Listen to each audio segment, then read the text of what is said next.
안녕하세요. 장사의 달인 TV입니다. 오늘은 밀키트 창업에 대해서 말씀드려 보겠습니다.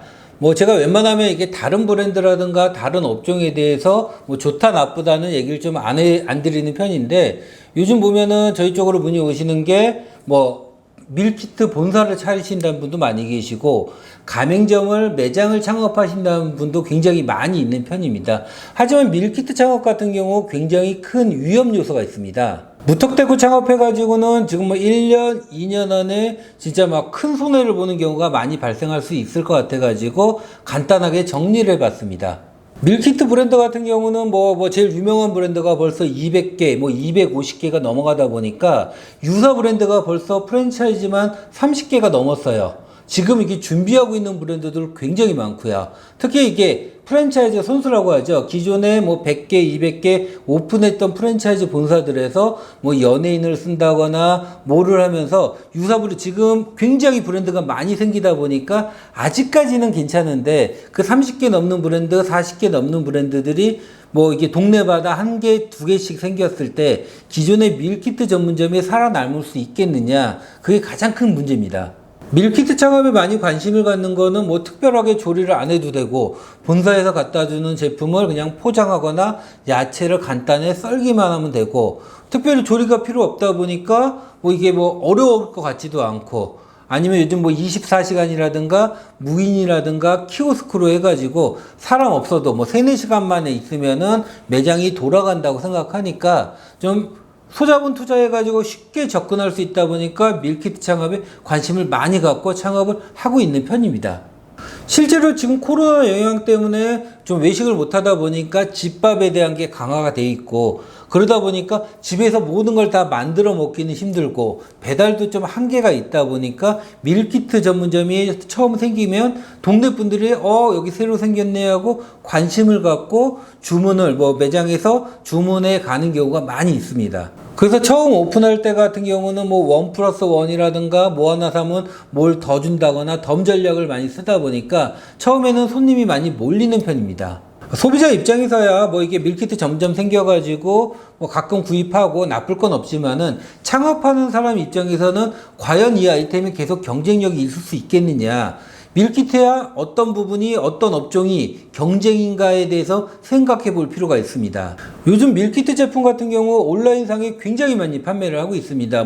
마켓컬리부터 해가지고 굉장히 많이 판매를 하고 있다 보니까 기성 제품이 굉장히 많이 나와 있어요. 인터넷 주문만 해도 얼마든지 내일 아침이면 받아볼 수가 있는데, 과연 그러면 이게 오프라인 매장에서 사는 거와 경쟁력이 있겠느냐, 이 부분을 고민을 해보셔야 되고요. 오프라인 매장 같은 경우는 이게 접근성이 좋다 보니까 일반 소비자분들이 그냥 퇴근길에 포장해 간다거나 사간다거나 하는 거는 장점은 있지만은, 온라인 매장만큼 그렇게 다양한 종류라든가 여러 종류를 구비를 하기는 쉽지는 않습니다. 두 번째는 경쟁업체는 대형 매장입니다. 대형 마트 같은 경우가 일부분을 밀키트 존으로 만들어가지고 포장 판매를 하고 있는데, 과연 그러면 대형 마트에 있는 제품하고 이 로드샵 매장하고 제품하고 가격 경쟁력이라 과연 있겠느냐. 아마 일반 마트에서는 여러 제품을 판매하면서 하다 보니까 단가가 밀키트 전문점보다는 좀 더 저렴하고 다양하게 구성이 되어 있습니다. 그리고 밀키트 시장이 커지면서 일반 음식점에서도 예를 들어 이렇게 감자탕 전문점에서 밀키트 제품을 판매를 한다거나 부대찌개 전문점에서 판매를 한다거나 그런 경우가 많이 발생하고요. 실제로 이런 밀키트 시장 자체는 앞으로도 좀 많이 커질 거예요. 그 커지는 거를 로드샵이 가져가겠냐? 밀키트 시장이 커진다고 하면 이제 편의점에서도 닭도리탕을 팔고 부대찌개를 파는 시장이 분명히 올 거라는 거죠. 세 번째 경쟁업체는 반찬가게입니다. 기존의 반찬가게 같은 경우는 모든 메뉴를 만들어 가지고 이걸 소포장해서 판매를 했었는데, 이제 밀키트 시장이 커지면서 기존 반찬가게에서도 밀키트 제품을 진열을 하고 있습니다. 네 번째 같은 경우는 밀키트라는 거는 집에 가가지고 조리 시간이 10분이든 20분이든 조리 시간이 걸리는데, 그럼 과연 내가 예를 들어 부대찌개를 하나 하는데, 그걸 과연 밀키트를 사다 먹는 것하고 그냥 배달시켜 먹는 거하고 과연 어떤 부분이 유리하냐, 이게 경쟁이 될 수가 있습니다. 마지막으로 아까 말씀드린 것처럼 밀키트 전문점이 좀 쉽게 망할 수 있는 이유가 유사 브랜드가 너무 많이 생겼어요. 이렇게 많이 생긴 경우가 별로 없었습니다. 불닭이 유행하거나 스몰비어가 유행하거나 유행 아이템이 생겼을 때 대부분 한 20개 정도의 아이템이 생겨가지고 나눠 먹기를 하거나 경쟁을 했었는데 벌써 아이템이 30개가 넘어가고 제가 봤을 때는 몇 달 안에 50개, 60개 정도의 굉장히 많은 아이템이 이제 경쟁이 진행이 될 겁니다. 이렇게 많은 브랜드가 생긴다고 하면은 동네에 매장이 하나 생겼을 때는 일반 소비자분들 밀키트 전문점 궁금하다 하고 방문하지만은 그러면 경쟁 업체가 어디에 생기느냐? 경쟁 업체 같은 경우는 이 매장보다 더 좋은 입지라든가 좋은 크기에 오픈하는 경우가 많이 있어요. 그리고 그 매장이 동네에 뭐 4개, 5개가 생긴다고 하면은 대부분의 밀키트 전문점은 거의 전멸할 가능성이 높습니다. 그럼 동네에 뭐 4, 5개 생겼는데 4, 5개 중에서 어떤 게 살아남을 거냐? 실제로 뭐 이렇게 브랜드력이 아직까지 있지는 않아요. 밀키트 전문점들이. 그러다 보니까 좋은 위치에 메뉴가 많은 매장, 그 매장 한두 개, 하나 정도 빼고는 나머지 밀키트 전문점은 거의 좀 살아남기가 힘들 가능성이 높습니다. 그리고 이렇게 메뉴가 많아지다 보면은 10평 매장에서 뭐 넣을 수 있는 거는 한계가 있는데 매장이 로스율이 나옵니다. 안 팔리는 매장, 유통기한이 있다 보니까 냉동고 제품이 아닌 이상은 냉장 제품 같은 경우는 이제 안 팔려가지고 폐기 처분을 한다거나 로스하는 양이 굉장히 많이 생기게 됩니다. 그래서 10평 매장에서는 메뉴를 넣을 수 있는 게 한계가 있습니다. 10가지, 15가지 정도지 이게 30가지, 50가지 반찬 전문점처럼 메뉴 가지수가 많아지기는 한계가 있습니다. 그리고 밀키트 전문점 원가율이 너무 높습니다. 일반적으로 보면은 해당 브랜드들 얘기하는 것도 한 50%에서 60%가 원가라고 나오는데 50%, 60%가 원가가 나온다는 거는 외식업 기준으로는 굉장히 높은 편이고요. 아니면 뭐 편의점이라든가 판매점 형태의 아이템하고 비교를 해야 되는 겁니다.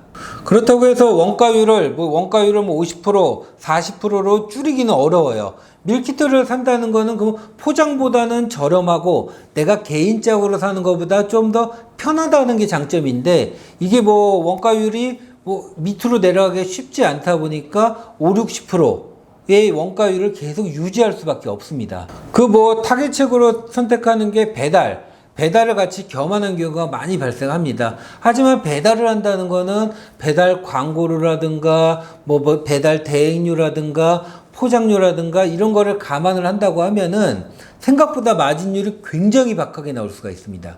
그래서 요즘 생기는 게 아예 그냥 뭐 100% 무인 해가지고 아예 그냥 뭐 카드를 내거나 뭐 핸드폰 어플로 뭐 아예 뭐 자판기 형태로 주문해서 나오는 형태도 있고요.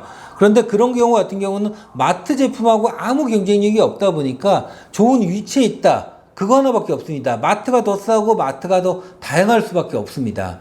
그리고 요즘 생기는 브랜드들은 뭐 기본적으로 예전에 같은 경우는 3인분에 뭐 얼마 12,000원, 뭐 만원 전략이었는데 요즘 뭐 이걸 좀 신규 브랜드는 좀 더 차별화를 놓아야 되다 보니까 1인분 메뉴라든가 2인분 메뉴라든가 3인분 메뉴로 메뉴를 좀 쪼개고 있습니다. 근데 이렇게 메뉴를 또 쪼개 놓는다고 하면은 안 나가는 메뉴에 대한 로스율이 또 발생하게 됩니다. 최근에 생기는 밀키트 전문점 같은 경우는 이 밀키트가 좀 한계가 있다 보니까 안에 뭐 주방 안에 조리 시설을 만들어 가지고 조리를 한 거를 판매하는 경우도 있고요. 아니면 먹을 수 있는 공간을 만들어 주는 경우도 있는데 그렇게 따지면 이건 뭐 밀키트 전문점이 아니고 식당을 창업하는 개념이 돼 버리는 겁니다. 결국은 한 1년, 2년 지나가면은 밀키트 전문점 같은 경우는 좀 많은 매장들이 조금 없어질 겁니다. 실제로 살아남는 매장은 앞에 말씀드린 것처럼 좋은 입지에 들어가 있는 몇몇 매장, 지역상권의 하나의 매장 빼고는 나머지는 다 죽어갈 거고요.